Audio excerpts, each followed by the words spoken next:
નમસ્કાર વિદ્યાર્થી મિત્રો, લાસ્ટ લેક્ચરની અંદર આપણે વાત કરી હતી સજીવો એકબીજા સાથે વિવિધ આંતરક્રિયાઓ કરે છે અને આ આંતરક્રિયાઓ સામાન્ય રીતના બાહ્ય પર્યાવરણના બદલાતા પર્યાવરણ સાથે કંઈક ને કંઈક અનુકૂલન સાથે કંઈક નિયમન કરે, આવી બધી રચનાઓ વિશે આપણે અભ્યાસ કરી ચૂક્યા. આજે વાત કરીશું આ ચેપ્ટરનો બીજો પાર્ટ એટલે કે વસ્તી જેને આપણે શું કહીએ છીએ પોપ્યુલેશન. તો આજનો ટોપિક છે આપણો પોપ્યુલેશન એટલે કે વસ્તી એટલે કે પોપ્યુલેશન.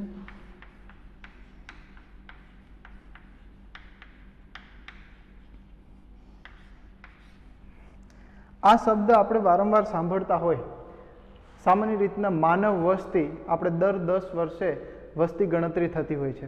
એવી રીતના તમે અહીંયા નજીકમાં રહો છો તો તમને ખ્યાલ હશે કે આપણે દર સમયે બરાબર છે સિંહની વસ્તી ગણતરી થતી હોય. તો આવી જુદા જુદા પ્રાણીઓની, વનસ્પતિની અને દરેક સજીવોની વસ્તી ગણતરી એ ખૂબ જ આવશ્યક છે, જેથી કરીને કોઈ પણ દેશની ઇકોનોમી પણ આની ઉપર જ ડિપેન્ડન્ટ છે કે એની કેટલી વસ્તીનું પ્રમાણ છે. તો આ વસ્તી જે છે એ કોઈ પણ ક્ષેત્રની બરાબર છે એનું માપન, એની અંદર કેટલી જે કંઈ ગ્રોથ છે, એની વૃદ્ધિ છે, એનું માપન માટે ખૂબ જ અગત્યનું છે.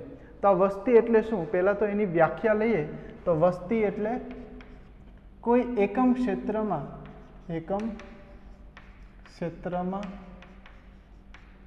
ચોક્કસ સમય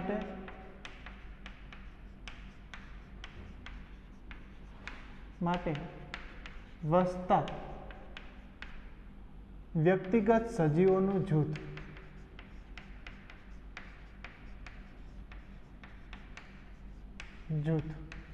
એટલે વસ્તી. બરાબર છે.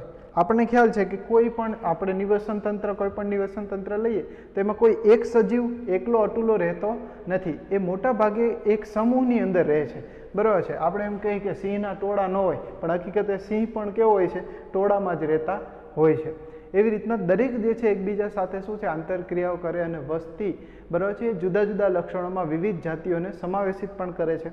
તો અહીંયા રહેલી જે જાતિઓ છે બરાબર છે એના સ્પેસિફિક કેટલાક લક્ષણો છે. આ ઉપરાંત વસ્તીના પણ, જેમ કે ઉદાહરણ લઈએ વસ્તી, તો આપણે કેટલાક ટેક્સ્ટબુકમાં પણ ઉદાહરણ આપેલ છે. વસ્તી એટલે કેવી, જેમ કે કોઈ એક તળાવની અંદર, તળાવમાં કમળની વસ્તી હોય બરાબર છે. એક તળાવની અંદર કમળની વસ્તી કેટલી છે એની આપણે ગણતરી કરી શકીએ. સાથે સાથે બરાબર છે ત્યજાયેલા બરાબર છે વસવાટોમાં ઉંદર. હવે આપણને એવું થાય કે આ ત્યજાયેલા વસવાટ એટલે શું, તો તમને ખ્યાલ હોય તો આપણે મોટા ફોરેન કલ્ચરની અંદર શું હોય કે એ લોકો વેનિટી વેન બનાવે કે જેની અંદર એક બસ જેવું જ હોય, જેમની અંદર બધી જ ફેસિલિટી હોય બરાબર છે. કિચન હોય, બેડ હોય બરાબર છે, ટોયલેટ, બાથરૂમ, બધી જ વ્યવસ્થા હોય. એવા વેનિટી વેન એક પ્રકારનું નાનકડું ઘર એ લોકો પિકનિક માટે એ લઈ જતા હોય. પછી શું થાય, અમુક સમય પછી એ ઘરને જે તે જગ્યાએ કોઈ નિશ્ચિત સ્થાને છોડી દે. હવે એનો વપરાશ છે નહીં એટલે એને છોડી દે. તો ત્યાં શું કરે, ત્યાં આવા ઉંદરો બરાબર છે એમાં ઘર કરી જાય છે. તો આવા જે વસવાટ છે એમાં ઉંદરની વસ્તી લઈ શકીએ. એવી રીતના આ તો મોટી વસ્તીની વાત કરી. એવી રીતના કોઈ પેટ્રી ડીશમાં બેક્ટેરિયાની વસ્તી બરાબર છે. એક પેટ્રી પ્લેટ એટલે કે બરાબર છે કાચની આવી પ્લેટ હોય, એમાં આપણે જ્યારે બેક્ટેરિયાને ગ્રો કરીએ તો એક બેક્ટેરિયા પણ પોતપોતાની કોલોની બનાવે છે. તેમાં કોલોની કાઉન્ટ કરવાની હોય. તો એ કોલોની એટલે શું થયું, એક પ્રકારની વસ્તી થઈ. તો આમ બેક્ટેરિયા નાના લેવલે પણ વસ્તીનું બરાબર છે ગણતરી કરવી ખૂબ જ આવશ્યક છે. વસ્તી એક કોઈ પણ સમાજની જે વૃદ્ધિ થશે કે નહીં થાય એના ઘણા બધા પરિબળો ઉપર શું છે એ પરિસ્થિતિ વિદ્યાને સાંકળીને બરાબર છે આ પરિબળ આપણને ભણવામાં આવે છે. વાત કરીએ આગળ તો કે જાતિ છે એના કેટલાક લક્ષણો હોય બરાબર છે. જેમ કે દરેક જાતિઓ છે એ શું કરે છે તો કે જાતિના લક્ષણો બરાબર છે. જાતિના લક્ષણો મોટા ભાગે આપણે કીધું વ્યક્તિગત જાતિ જે છે એના સમૂહો. તો એ જાતિ કેવી હોય તો કે એક તો આંતર પ્રજનન કરી શકે, આંતર પ્રજનનક્ષમ હોય બરાબર છે. બીજું આંતરજાતીય હોય, મિશ્ર જાતીય, જેને આંતરજાતીય અથવા તો મિશ્ર જાતીય હોય. વસ્તીની વાત કરીએ, વસ્તી આંતરજાતીય આ આંતરપ્રજનનક્ષમ જે જાતિની વાત કરી, જાતિના લક્ષણો. બીજું એક સરખા સ્ત્રોત માટે, એક સરખા સ્ત્રોત માટે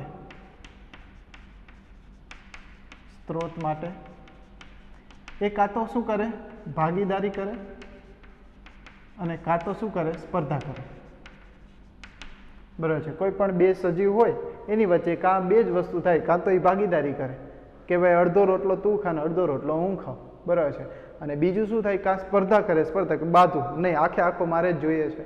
બરાબર છે. તો એના વચ્ચે સ્પર્ધા થાય અને સ્પર્ધાને અંતે શું થાય, તો એ પણ આપણે આગળના લેક્ચરમાં અભ્યાસ કરશું કે સ્પર્ધાને અંતે જે નબળો હોય એ ત્યાંથી જતો રહે છે, એટલે કે નબળાના ભાગમાં આવશે નહીં અને જે બળવાન હોય એ એને ખેંચી લેશે.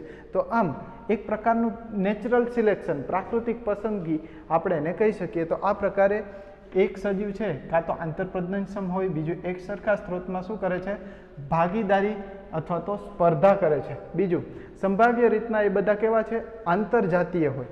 બરાબર છે. સંભાવ્ય રીતના બધા કેવા છે, આંતરજાતીય હોય, આંતરજાતીય અથવા તો મિશ્ર જાતીય હોય. એક વસ્તીની અંદર આપણે કીધું મિશ્ર જાતીય હોય છે. બરાબર છે. તો આ પ્રકારે જુદા જુદા વસ્તી, જેમ કે વસ્તીની એક્ઝામ્પલ માનવ વસ્તી છે, મેં તમને કીધું એશિયાટિક લાયનની વસ્તી. આ ઉપરાંત તમે બીજા પણ લઈ શકો, જેમ કે તળાવની અંદર કમળની વસ્તી આપણે લીધું. બીજું ભેજયુક્ત વસવાટમાં દરિયાઈ પક્ષીઓની, જેમ કે તમે કોસ્ટલ એરિયામાં જાઓ તો ત્યાં જે પક્ષીઓ જોવા મળે છે, દરિયાઈ પક્ષીઓ, એ દરિયાઈ પક્ષીઓ સામાન્ય રીતના એની ભેજયુક્ત જમીનમાં જે વસવાટ, તો આમ ઘણી બધી વસવાટને આપણે ગણીએ. જેમ કે સુંદરવનના જંગલમાં જઈએ તો આપણને વાઘની વસ્તી ગણતરી, બરાબર છે, વાઘની વસ્તી આપણને જોવા મળે છે.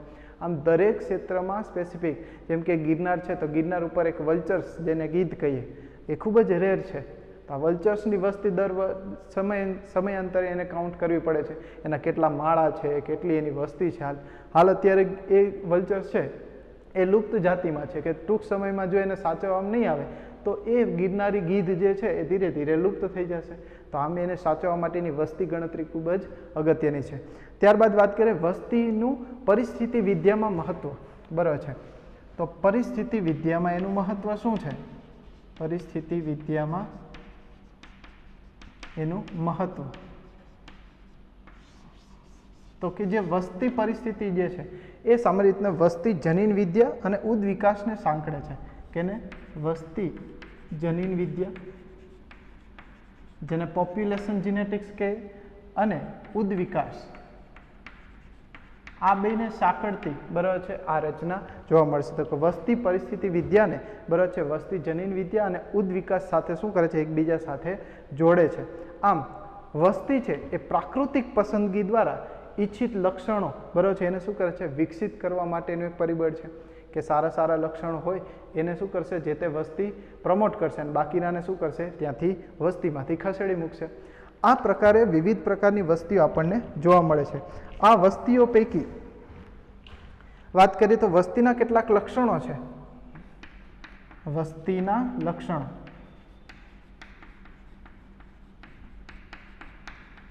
તો વસ્તીના મુખ્યત્વે 4 લક્ષણો આપણને જોવા મળે છે. જેમ કે એનું પહેલું લક્ષણ છે એ છે જન્મદર અને મૃત્યુદર. જન્મદર અને મૃત્યુદર, જેને આપણે બર્થ રેટ કહીએ, બર્થ રેટ અને ડેથ રેટ. આ પહેલું લક્ષણ છે. બીજું લક્ષણ છે લિંગ પ્રમાણ. શું છે, લિંગ પ્રમાણ. ત્રીજું છે વય પિરામિડ અને ચોથું છે વસ્તી ગીચતા. આ 4 વસ્તીના શું છે, લક્ષણો છે. હવે આની ઉપરથી આપણને, બરાબર છે, નીટ 2020નો આ ક્વેશ્ચન છે, બરાબર છે, નીટ 2020માં ક્વેશ્ચન પૂછાયો છે કે વસ્તીનું લક્ષણ કયું નથી. તો એમાં આન્સર 4 આપેલા હતા, એક તો જન્મદર, એક તો મૃત્યુદર. તો આ બંને લક્ષણ છે વસ્તીનું. બીજા 2 શબ્દ આપેલા હતા જેને અહીંયા હું લખું છું, જે લિંગ પ્રમાણ જે છે એની જગ્યાએ ત્યાં લખેલું હતું જાતિ ગુણોત્તર. એકચ્યુઅલી એને ઇંગ્લિશમાં આપણે સેક્સ રેશિયો તરીકે ઓળખીએ, બરાબર. તો ખાસ કરીને જે જાતિ ગુણોત્તર, હવે ઘણી વખત ટ્રાન્સલેશનમાં આવી તકલીફ પડે કે ઇંગ્લિશમાં તો સેક્સ રેશિયો એક જ થાય, પણ ગુજરાતીમાં કોઈ લિંગ પ્રમાણ કરે ને કોઈ જાતિ ગુણોત્તર કરે. તો આ જાતિ ગુણોત્તર આપણી ટેક્સ્ટમાં શબ્દ આપેલો નથી, તો આપણે કન્ફ્યુઝ થઈએ. સાથે સાથે જાતિ આંતરક્રિયા એવો એક શબ્દ આપેલો હતો, બરાબર છે. શું આપેલો હતો? જાતિ આંતરક્રિયા. જાતિ આંતરક્રિયા, બરાબર છે. તો આ જે છે સ્પીસીસ ઇન્ટરેક્શન એ વસ્તીનું કોઈ લક્ષણ દર્શાવતું નથી. આ એક ક્વેશ્ચન આવી રીતના પૂછાયેલો હતો. તો આ પ્રકારે મુખ્યત્વે 4 લક્ષણો કીધા. આપણે કયા કયા લક્ષણો કીધા? એક તો જન્મદર અને એક તો મૃત્યુદર, બીજું સેક્સ રેશિયો એટલે કે લિંગ પ્રમાણ, વય પિરામિડ અને વસ્તી ગીચતા. હવે વાત કરીએ આપણે એક એક લક્ષણને વિસ્તૃત અભ્યાસ કરીએ. જેમ કે પેલું લઈએ જન્મદર.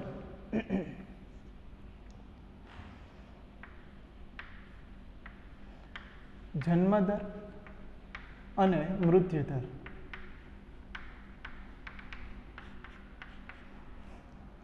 તો કે એકમ ક્ષેત્રમાં, બરાબર છે, એ કે જે તે વસ્તી છે એમાં નવા જન્મતા સજીવોની સંખ્યાને આપણે શું કહીએ છીએ? જન્મદર તરીકે ઓળખીએ છીએ. તો એકમ ક્ષેત્રમાં નવા જન્મતા સજીવોની સંખ્યાને,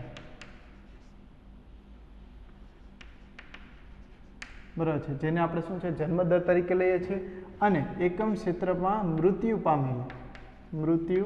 પામેલા, બરાબર છે, સજીવોના ગુણોત્તરને આપણે શું કહીએ છીએ? મૃત્યુદર તરીકે લઈએ છીએ. પણ બંનેમાં ખાસ લખવાનું શું છે? એકમ ક્ષેત્ર અને એકમ સમય. આ બે વસ્તુ ધ્યાન રાખવાની. એકમ સમય, કારણ કે વસ્તી ગણતરી જ્યારે થાય ત્યારે સમયની સાપેક્ષે થાય.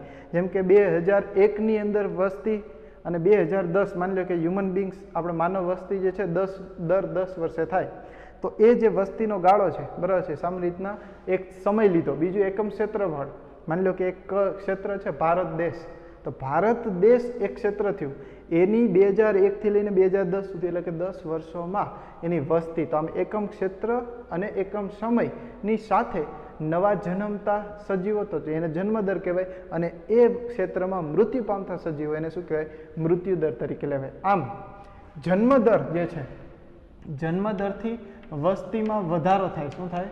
વસ્તી વધે. જ્યારે મૃત્યુદર છે એનાથી વસ્તી શું થાય? ઘટે. બરાબર. તો આ પ્રકારે જન્મદર અને મૃત્યુદર, બરાબર છે, આ બે પ્રકારે આપણને જોવા મળે છે.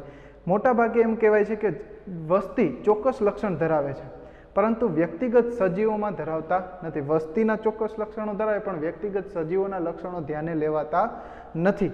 જેમ કે જન્મદર અને મૃત્યુદરની વાત કરીએ તો અહીંયા 2 ઉદાહરણ તમને આપેલા છે. ઉદાહરણ નંબર 1, જેમ કે જન્મદર માટે આપેલું છે કે કોઈ એક કમળની અંદર, બરાબર છે, તળાવમાં કમળ, તો એમાં શરૂઆતમાં જે તળાવની અંદર કમળની સંખ્યા કેટલી હતી? 20 હતી. અને પાછળથી 1 વર્ષની અંદર જે છે એ ઉમેરાયા 8, બરાબર છે. તો ટોટલ સરેરાશ જે છે વસ્તી કેટલી થઈ? 28 કમળની સંખ્યા થઈ. હવે માની લો કે આપણે પ્રતિ માથા દીઠ આપણે વસ્તી ગણતરી ગણવાની હોય છે, બરાબર છે. તો અહીંયા એની ગણતરી માટે શું હોય? તો માની લો કે 8 નવા ઉમેરેલા સજીવોની સંખ્યા, બરાબર છે, એના છેદમાં સરેરાશ વસ્તી જે હતી, બરાબર છે, જે વસ્તી હતી એ કેટલી છે? તો કે 20, બરાબર છે. આનો જે ગુણોત્તર કરીએ એટલે આપણને જે મળે છે, બરાબર છે, એ કેટલું? તો કે 0.4 સમથિંગ જે મળે છે એ શું થયું? માથા દીઠ એટલે કે પ્રતિ કમળે, બરાબર છે, પ્રતિ કમળ અને પ્રતિ વર્ષે, બરાબર છે, જે ગુણોત્તર મળે છે કેટલો છે? આપણને 0.4 જેટલો આપણને ગુણોત્તર મળે છે. આમ તળાવમાં કમળ રહેલા છે તો પ્રતિ કમળ એટલે કે એક કમળની દીઠ જન્મદર કેટલો થાય? તો કે 0.4%. એની સાપેક્ષે ઉદાહરણ નંબર 2 લઈએ મૃત્યુદર માટે. ઉદાહરણ નંબર 2, જેમ કે પ્રયોગશાળામાં ફળમાખી,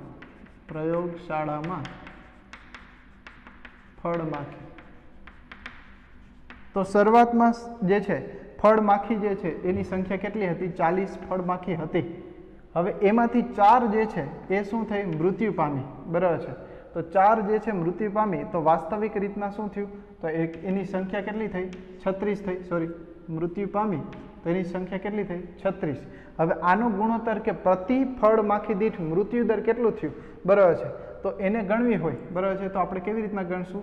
તો કે આ 4 જે છે મૃત્યુ પામી એની જ સાપેક્ષે સરેરાશ વસ્તી એટલે કે આપણને 0.1% જેટલો, બરાબર છે, ગુણોત્તર મળશે પ્રતિ ફળ માખી દીઠ. આપણે એની ગણતરી કરીએ પ્રતિ ફળ માખી દીઠ અને પ્રતિ અઠવાડિયા. આપણે સમયને પણ સાથે લઈએ એટલે કે સામાન્ય રીતના ફળ માખીનું આયુષ્ય 1 થી 2 અઠવાડિયાનું હોય તો એ ત્યાં સુધી 1 અઠવાડિયાની અંદર સામાન્ય રીતના એનું મૃત્યુ જે છે એ આ પ્રકારે. તો આ પ્રકારે પ્રતિ શું કીધું આપણે? માથા દીઠ એની જન્મદર અને મૃત્યુદરને ગણતરી કરવામાં આવે છે. આમ જન્મદરથી વસ્તી વધે અને મૃત્યુદરથી વસ્તી ઘટે છે. તો આ 2 ઉદાહરણો આપણે યાદ રાખીએ. ત્યારબાદ આપણે વાત કરીએ કે જે તે બીજું લક્ષણ. આની સાપેક્ષે 1-2 આપણે પ્રશ્ન લઈએ, જેમ કે જન્મદર અને મૃત્યુદર એનું સંભાવ્ય, જેમ કે જન્મદર સંભાવ્ય અને વાસ્તવિક, આવા 2 પ્રકારના હોય, બરાબર છે. આ એક્સ્ટ્રા પોઈન્ટ છે, આપણી ટેક્સમાં નથી પણ માત્ર સમજ માટે છે કે જન્મદર સંભાવ્ય હોય અને વાસ્તવિક રીતના. જેમ કે સંભાવ્ય જન્મદર એટલે શું? જેમ કે સાલ્મન માછલીનું ઉદાહરણ લઈએ. સાલ્મન માછલી, આ સાલ્મન માછલી દર વર્ષે 28, બરાબર છે, જીવનમાં એક જ વાર પ્રજનન કરે અને 28 કરોડ જેટલા ઈંડા મૂકે. 28 કરોડ જેટલા ઈંડા મૂકે, બરાબર છે. આ 28 કરોડ ઈંડાની સાપે હવે 28 કરોડ ઈંડા મૂકે અને બધી માછલીઓ જો સર્વાઈવ થઈ જાય તો એની વસ્તી શું થાય? પુષ્કળ વધે. પણ કુદરતમાં આવું થતું નથી, કારણ કે 28 કરોડ ઈંડા સંપૂર્ણ પુખ્તતા સુધી પહોંચતા નથી, કારણ કે કેટલાક પરભક્ષીઓ એને ઈંડા ખાઈ જશે, બરાબર છે, અને કેટલાક તો એનો વિકાસ થશે નહીં, કેટલાકને બાહ્ય પરિબળ નડી જશે. તો આવું બધું થતાં છેલ્લે જે પુખ્તતા સુધી પહોંચે, પુખ્તતાએ પહોંચે એ જે પહોંચે એને ખરેખર શું કહેવાય? એનો વાસ્તવિક જન્મદર તરીકે લઈએ. હકીકત એનો સંભાવ્ય જન્મદર કેટલો થાય? 28 કરોડ. પણ જે માની લો કે 1 લાખ એમાંથી ખાલી માછલીઓના ઈંડા જે છે એ પુખ્તતા સુધી પહોંચે તો એનો વાસ્તવિક જન્મદર કેટલો થાય? 1 લાખ સાલ્મન માછલીના દર કહેવાય. તો આ પ્રકારે જન્મદર સંભાવ્ય અથવા વાસ્તવિક હોય. અહીંયા એક ખાસ સૂચન કરવાનું કે સંભાવ્ય અને વાસ્તવિક, સંભાવ્ય જન્મદર કરતાં વાસ્તવિક જન્મદર હંમેશા કેવો હોય? ઓછો હોય. જો ખાસ સંભાવ્ય જન્મદર વાસ્તવિક જન્મદર કરતાં, આમ પૂછે તો સંભાવ્ય જન્મદર વાસ્તવિક કરતાં વધારે હોય, પરંતુ સંભાવ્ય દર કરતાં વાસ્તવિક કેવો હોય? ઓછો હોય. આ 2 પ્રકારે તમને પૂછી શકે. બીજી વાત કરીએ મૃત્યુદરની. મૃત્યુદર એમાં પણ આપણે લઈએ સંભાવ્ય, બરાબર છે, અને વાસ્તવિક. રેડી. તો અહીંયા ઉલટું છે, બરાબર છે. મૃત્યુ સંભાવના કેવી હોય? માની લો કે દરેક જે છે ઘરડા થાય, ઘરડા વયે થતું મૃત્યુ. હવે કોઈ જે છે પર્સન ઘરડો થાય અને મૃત્યુ પામે, બરાબર છે, તો એને સંભાવના કહેવાય કે સંભાવ્ય દરેક ઘરડો થશે અને દરેક મૃત્યુ પામશે, બરાબર છે, કોઈ અમર તો છે નહીં. તો આ ઘરે જે મૃત્યુ પામે એને સંભાવ્ય કહેવાય. પરંતુ એની ટાઈમ કોઈ બાળક મૃત્યુ પામે, કોઈ રોગ, માની લો કે કોરોનાને લીધે બધી જ ઉંમરના લોકો મૃત્યુ પામ્યા, તો એ ખરેખર કેવું થાય? વાસ્તવિક મૃત્યુદર તરીકે ઓળખે. તો કે બધી ઉંમરે બધી વયના લોકો જો મૃત્યુ પામે તો એને કેવું કહેવાય? વાસ્તવિક રીતના. કોઈ એક્સિડેન્ટલ મૃત્યુ થાય, બાળકનું મૃત્યુ થાય તો વાસ્તવિક, હકીકતે એને જીવન જીવવા માટેનો હજી સમય છે પણ એ પહેલાં એક્સિડન્ટને લીધે મૃત્યુ પામ્યો તો એ વાસ્તવિક મૃત્યુદર કહેવાય. તો અહીંયા સંભાવ્ય મૃત્યુદર કરતાં વાસ્તવિક મૃત્યુદરનો આંક કેવો હોય? વધારે હોય, બરાબર છે. તો આમ યાદ રાખીશું, બરાબર છે. સંભાવ્ય મૃત્યુદર કરતાં વાસ્તવિક રીતના મૃત્યુદર કેવો હોય? વધારે. એક્સિડેન્ટલ રોગનો ફેલાવો, આ બધી વસ્તુને લીધે કોઈને હાર્ટ એટેક આવી જાય, બરાબર છે, તો આ બધા જે કંઈ છે એને લીધે જે મૃત્યુ પામે એ કેવા હોય? વધારે હોય, બરાબર છે. બહુ પુખ્તતા એટલે કે ઘરડા થાય, બરાબર છે, 90-100 વર્ષ સુધી કોક જ પહોંચે, એ પહેલાં તો ટિકિટ નીકળી ગઈ હોય. તો આ પ્રકારે, બરાબર છે, સંભાવ્ય જન્મદર અને મૃત્યુદર એ બંને જોવા મળે છે. ખાસ કરીને જન્મદર અને મૃત્યુદરના ગુણોત્તરને, બરાબર છે, જન્મદર અને મૃત્યુદર ના ગુણોત્તરને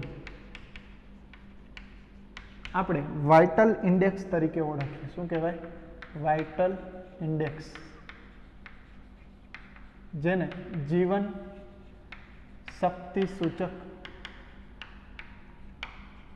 દર્શક આંક તરીકે પણ ઓળખવામાં આવે છે. અને આ જે છે વાઇટલ ઇન્ડેક્સ એ જે તે વસ્તીની વૃદ્ધિ માટેને શું છે એ માપન તરીકે લઈ શકીએ છીએ. બરાબર છે. તો આ પ્રકારે જન્મદર અને મૃત્યુદરનો ગુણોત્તર, જેને આપણે શું કહીએ છીએ? વાઇટલ ઇન્ડેક્સ તરીકે લઈએ. તો આ પહેલું જે કેરેક્ટરિસ્ટિક કીધી આપણે, જન્મદર અને મૃત્યુદર. બરાબર છે. હવે આપણે વાત કરીએ સેકન્ડ નંબર, બીજું લક્ષણ, જેને આપણે કીધું લિંગ પ્રમાણ. તો લિંગ પ્રમાણ, સેક્સ રેશિયો જેને કહેવાય, કે વસ્તીનું લક્ષણ શું છે? લિંગ પ્રમાણ. દરેક વસ્તી છે એમાં કોઈ એક સજીવનું તો કાર્ય છે નહીં, પણ અહીંયા મારે ખાસ જણાવવાનું કે લિંગ પ્રમાણ. હવે આપણે કહીએ કે આંતર જાતીય હોય, આંતર પ્રજનનક્ષમ હોય, પણ એ ક્યારે થાય? તો કે લિંગી પ્રજનન માટે વાત કરી છે. પણ અલિંગી પ્રજનન માટે તો કે અહીંયા પરિસ્થિતિ વિદ્યાની અંદર અલિંગી પ્રજનનથી ઉત્પન્ન થતા જે કંઈ સજીવો છે એને પણ વસ્તી તરીકે કન્સિડર કરી શકીએ છીએ. તો આ એક પોઈન્ટ પણ ખાસ ધ્યાન રાખજો. બરાબર છે. લિંગ પ્રમાણ, તો કે દરેક વસ્તીની અંદર સ્પેસિફિક લિંગ પ્રમાણ, બરાબર છે, હોય જ છે. જેમ કે નર અને માદાનું પ્રમાણ, નર અને માદાનું પ્રમાણ એ જળવાય છે. જેમ કે નર જે છે એ 40% જોવા મળશે અને માદા છે એ 60%. આનો રેશિયો જોવા મળે છે કોઈ પણ વસ્તીમાં. બરાબર છે. માદાનું પ્રમાણ કેવું હોય છે? નર કરતાં વધારે જોવા મળે છે. તો આ પ્રકારે બરાબર છે લિંગ પ્રમાણ એ પણ આપણે નક્કી કરી શકીએ. ત્યારબાદ ત્રીજું લક્ષણ, જેને આપણે કહીએ વય પિરામિડ. બરાબર છે. તો ત્રણે ત્રણ પિરામિડ, એટલે કે વય પિરામિડ. હવે વય પિરામિડની વાત કરીએ તો કે મુખ્યત્વે 3 પ્રકારના જે છે માનવની અંદર, માની લો કે માનવ વસ્તી માટે આપણે પિરામિડની વાત કરીએ તો એમાં 3 જૂથના લોકો હોય છે.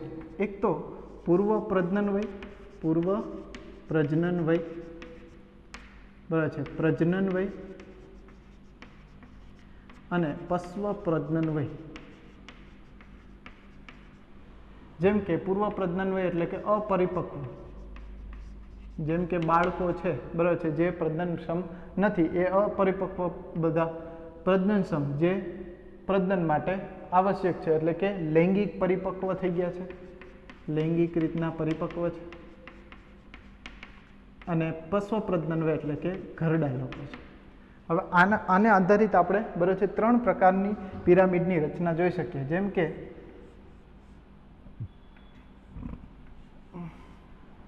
આ જે છે બેઝ ઉપરથી લઈએ,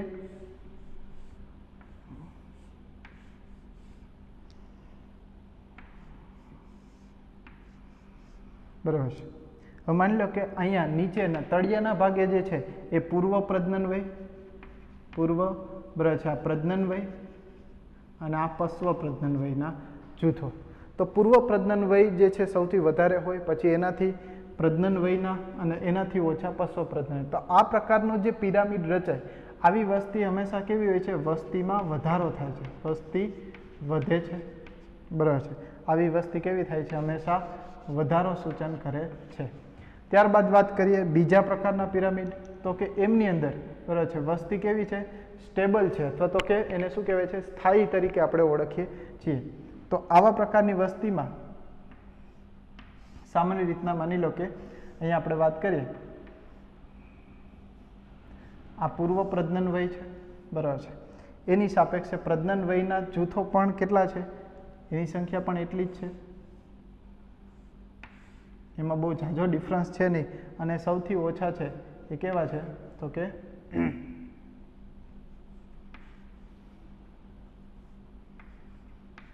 પશ્વ પ્રજનન. તો આ પ્રકારનો જે આલેખ દર્શાવે છે એ કેવો છે? કે વસ્તીને સ્થાયી નિર્માણ પામે, સ્થાયી વસ્તી તરીકે જોવામાં આવે છે, જેમાં પૂર્વ પ્રજનન વય અને પશ્વ પ્રજનન વય આ બંને જૂથ વચ્ચે કોઈ ઝાઝો ડિફરન્સ છે નહીં. તો આવા પ્રકારની જે વસ્તીનું નિર્માણ કરે એ સ્થાયી વસ્તી એટલે કે સ્ટેબલ વસ્તીનું નિર્માણ કરે છે. અને લાસ્ટમાં બરાબર છે વાત કરીએ તો કે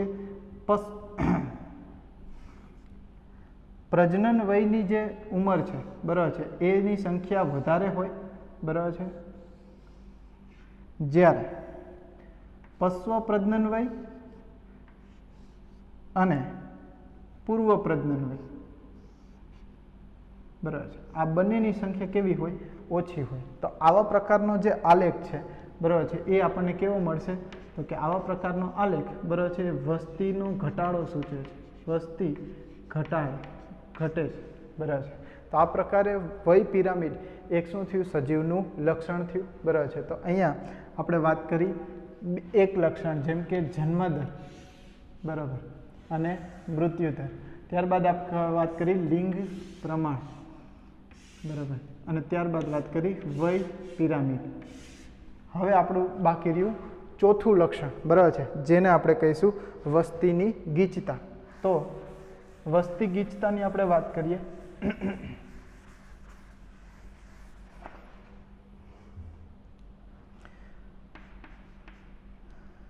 વસ્તી ગીચતા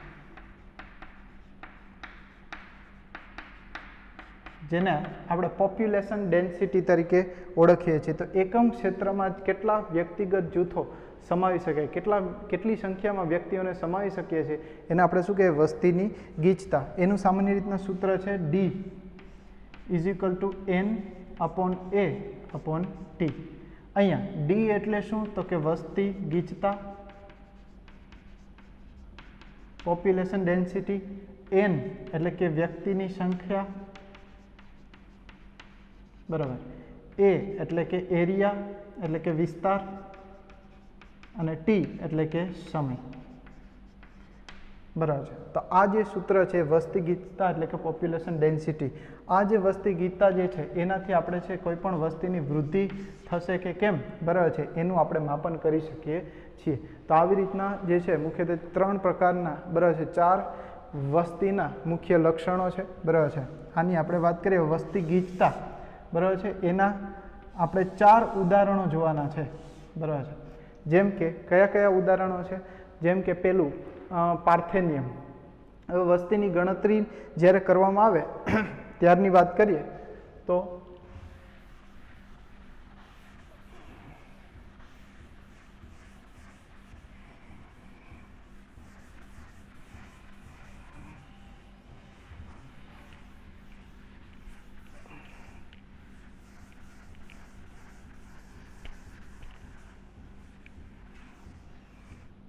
ચલો ઉદાહરણ નંબર લઈએ 1.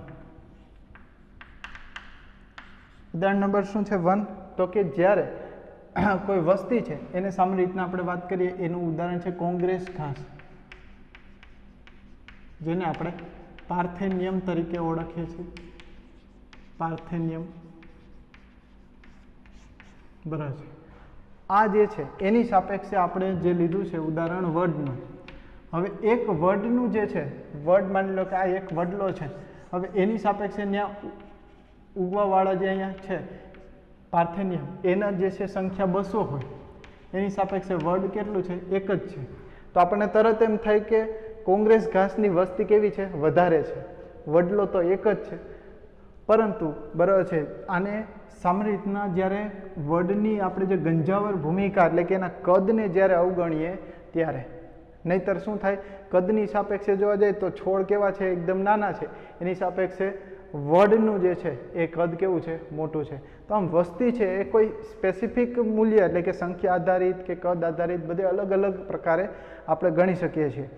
તો આમ બીજું ઉદાહરણ લીધું વસ્તી જ્યારે ખૂબ જ મોટી સંખ્યામાં હોય. ઉદાહરણ નંબર 2 કે વસ્તી જ્યારે અવગણ્ય હોય. વસ્તી કેવી હોય? કે જ્યાંની એની ગણતરી મુશ્કેલ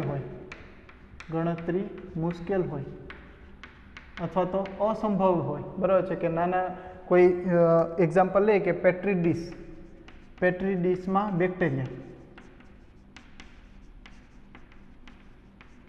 હવે એક પેટ્રી પ્લેટ જે છે એમની અંદર થાઉઝન્ડ્સ કરોડો જેટલા બેક્ટેરિયા હોય. હવે એનું કેલ્ક્યુલેશન કેવી રીતના કરવું?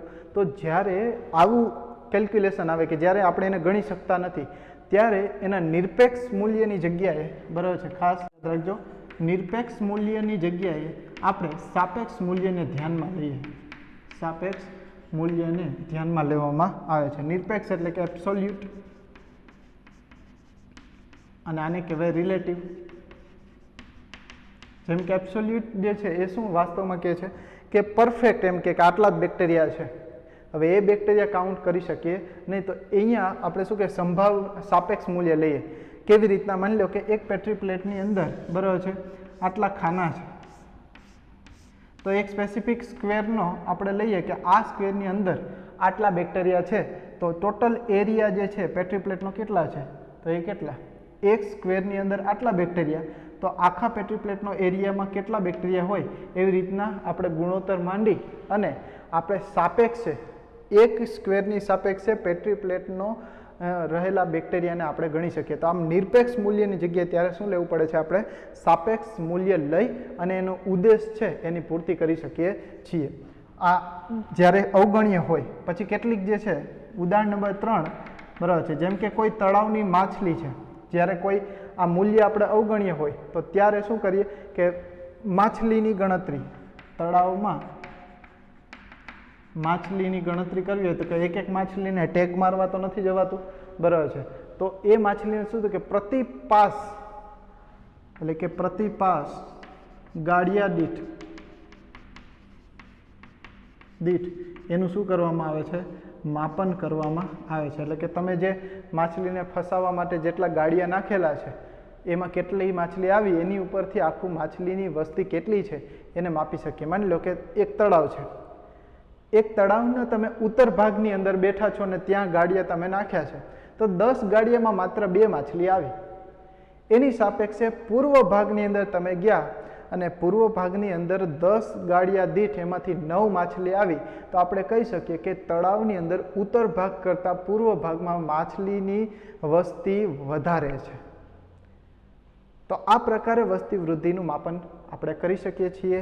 તો આપણે યાદ રાખીશું, આમ તળાવમાં માછલીની પ્રતિપાસ ગાડિયા દીઠ એનું વસ્તીનું માપન કરીએ છીએ. હકીકતે વાસ્તવિક રીતના આપણે માછલી જોવાય નથી ગયા, બરાબર ને?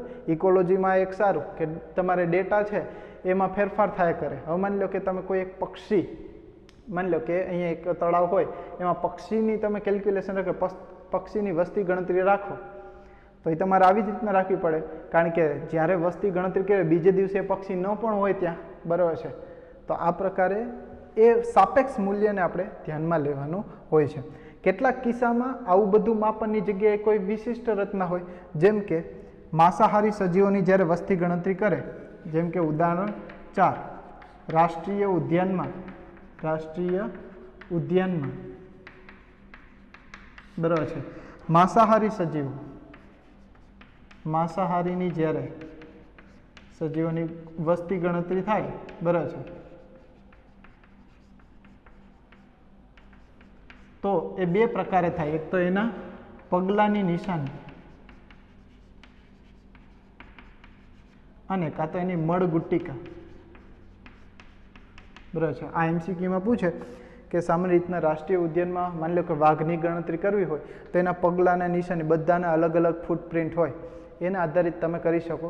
અને કાં તો એની મળગુટ્ટિકા, બરાબર છે, એ એની ટેકનિકલ વસ્તુ છે કે કઈ રીતના કરતા હોય એ આપણે ક્યાંય ધ્યાનમાં નથી લેવાનું, પણ આ 2 પ્રકારે સામાન્ય રીતના વસ્તી ગણતરી થતી હોય છે. તો અહીંયા વાત કરીએ આપણે, બરાબર છે, મુખ્ય 4 લક્ષણોની. તો વસ્તીના 4 લક્ષણોની વાત કરી. 4 લક્ષણો: જન્મદર, મૃત્યુદર, લિંગ પ્રમાણ, વય પિરામિડ અને લાસ્ટમાં આપણે કીધું વસ્તીની ગીચતા. સાથે એક વાત કરી દઉં કે આર મેક્સ,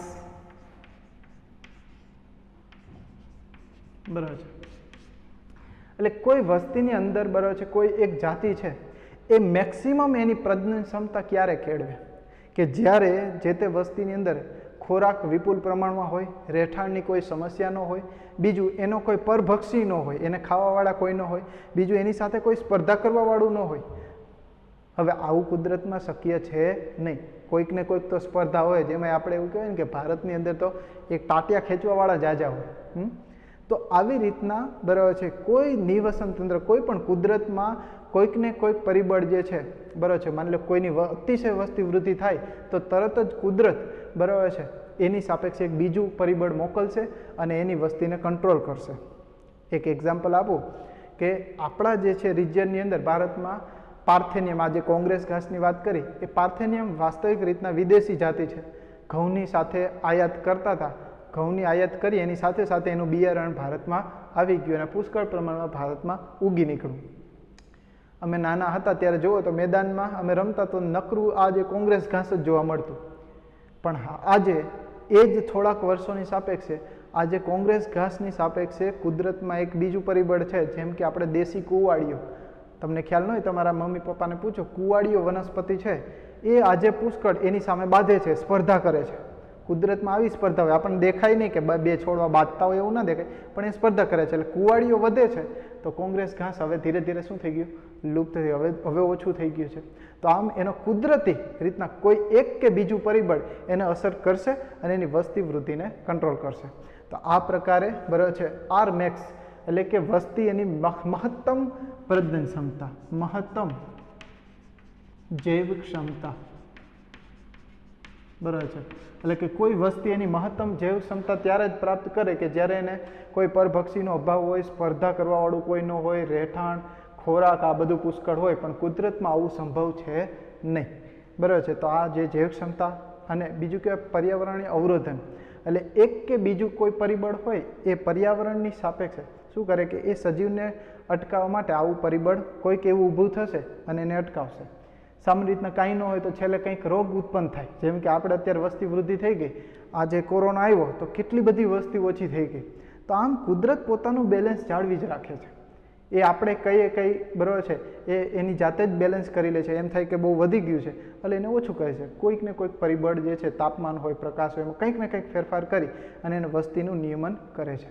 તો આ પ્રકારે બરાબર છે આજની વાત કરી આપણે પોપ્યુલેશનની. હવે જે નેક્સ્ટ ટોપિક છે આપણો પોપ્યુલેશન ગ્રોથ, એટલે કે જે વૃદ્ધિ થાય છે અથવા તો એમાં વધારો અથવા તો ઘટાડો, કોઈ એક નિશ્ચિત જે છે કોઈ પણ જગ્યાએ વસ્તી કાંઈ સ્થાયી ન હોય એકદમ, કાં એમાં વધારો થતો હોય, કાંઈ ઘટાડો થતો હોય, આ રીતના ફેરફારો થતા હોય, એ ફેરફારો વિશે આપણે નેક્સ્ટ લેક્ચરમાં વિસ્તૃત અભ્યાસ કરીશું. Thank you so much.